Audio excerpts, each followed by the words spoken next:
Det står där. Oj, vad fort det går. Ska då fortare.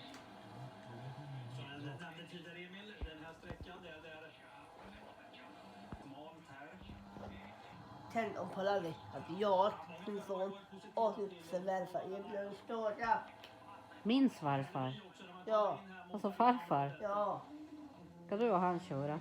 ja. Ska du eller han köra då? Jag så han åker bara. Ska han åka med? Alltså inte läsa upp honom.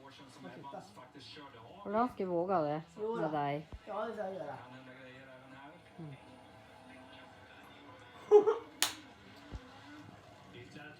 Tror du de kör någon nära Fanny då?